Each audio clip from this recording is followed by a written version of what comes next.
and spell your first and last name, please? Sure, I'm Roger Stone, R-O-G-E-R-S-T-O-N-E. What brings you to Utah? I came to speak to the Utah Libertarian Party.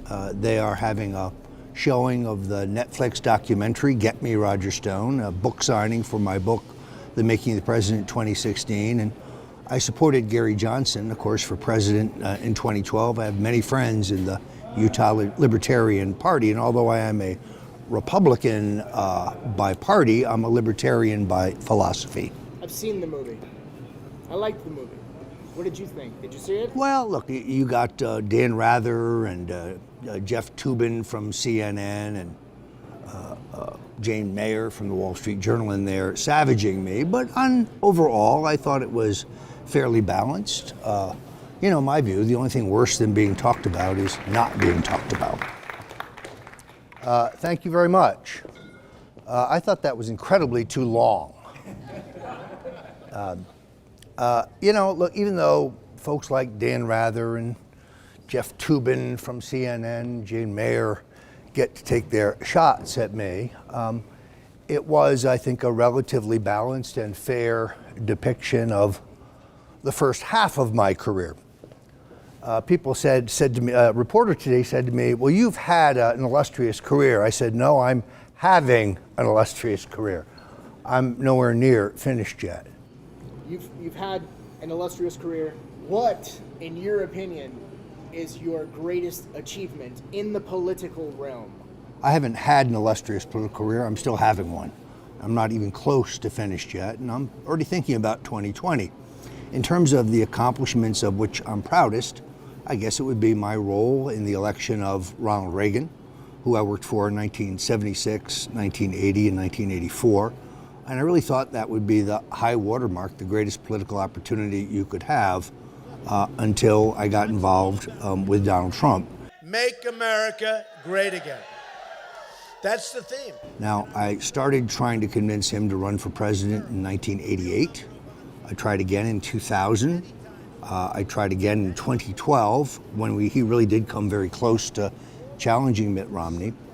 And then, of course, culminating in his incredible and improbable victory in 2016. That I will faithfully execute. The office of President of the United States. The office of President of the United States.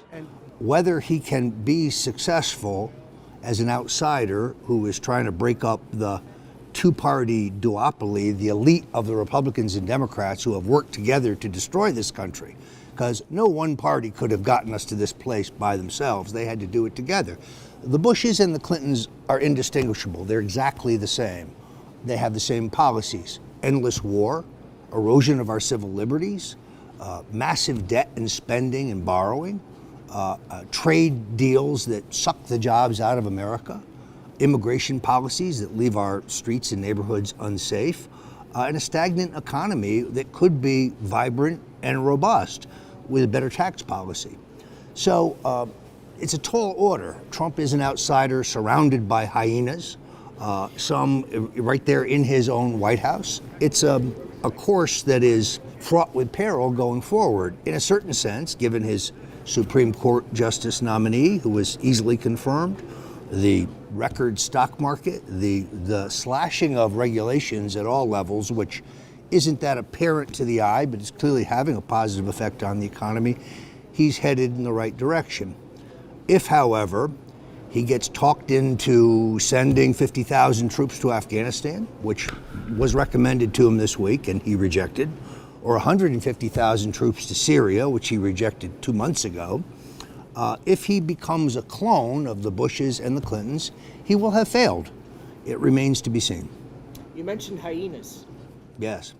Any in particular? Well, look, his national security advisor, H.R. McMaster, previously worked for George Soros. He worked for a foundation funded by the Ford Foundation, the Rockefeller Foundation, and Soros's Open Society Institute. He's a member of the Council on Foreign Relations. He's a neocon. Last week, he put a decision memo in front of the president to send 50,000 troops to Afghanistan. For the record, that will be our largest single deployment of troops in that country. The president looked at it and said, what is this? Oh, that's our recommendation, Mr. President, just sign it. He said, no, I think we need to talk about this. So I think there's a constant effort to try to co-opt his presidency. Thank you very much. Please. It was unlike any other campaign that I've been involved in. I mean, essentially there are certain standard rules of politics, and if you violate them, you lose. So, for example, the famous NBC Billy Bush tape would have ended the candidacy of anyone else. Now, the question is, has Trump changed the rules, or are the rules only different for him? He came to the campaign with universal name ID. I find that voters have a real interest in candidates or public figures who come from someplace other than politics. It gives you a certain celebrity status. Senator Marco Rubio, who's he? You know, Trump was a genuine gold-plated celebrity. They knew who he was long before they knew he was in politics. People wanted to see him. Without insulting anyone, did you quit or were you fired? Oh, I definitely quit. I can prove it because I showed my resignation letter to the New York Times and Politico the night before. Why would he say otherwise? Because no one leaves Donald Trump, he leaves you. It wasn't worth arguing about. The very next day I was out on the stump making speeches for Donald Trump. But one thing was clear to me. He was going to be his own strategist. He didn't need a strategist. Two people can't do one job. It's his name, his money, he had the authority. There was no point in hanging around to fight with him. And life is much too short to have to deal with Corey Lewandowski every day. It's not. For those who have not seen the big news for the day, I have been suspended by Twitter. I had 298,000 followers. I must have said something politically incorrect. If you ever followed my Twitter feed, it can get a little pungent. But they informed me that I was suspended for 3 hours. That was 5 hours ago. They've never informed me, but it is part and parcel of the effort of the tech left to get the toothpaste back in the tube. You see, when there were only 3 networks and 2 cable networks later, they had a virtual monopoly on political discourse, on the political narrative. They could call the narrative. I'll give you an example. Lee Harvey Oswald killed President John F. Kennedy and he acted alone. But there was no other forum for anybody to express an alternative point of view or present an alternative case. That's why the president took, I think, the right action in declassifying the documents regarding the Kennedy assassination, and why you see the deep state, particularly the CIA and the FBI, in a rear guard action to come back in and redact everything to cover their ass. Because it shows that Oswald worked for them. It shows he'd been a paid informant for the FBI. It showed that he'd been trained at a CIA military language school to speak flawless Russian. Let's go back in time. Can we go back in time a little Sure. bit? Mm-hmm.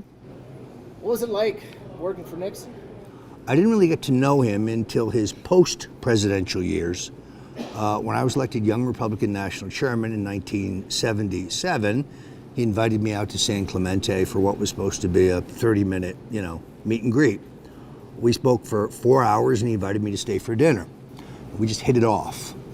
I found him to be very warm, an extraordinary memory from the time that I met him in 1980 till the time of his death. He called me on my birthday every year. He knew my wife's name. He knew my children's name. He knew the names of my dogs. He was a great politician in that sense. Contrast that with Ronald Reagan, who I think was a great president, but there was always a certain distance between you and Reagan. It was never a warm relationship. It was more of a cordial relationship. And if one day you just didn't show up, Reagan would never say, well, where's Roger? If one day somebody else was there in your job, he would not even miss a beat. Thank you. Thank you. Talk about your book.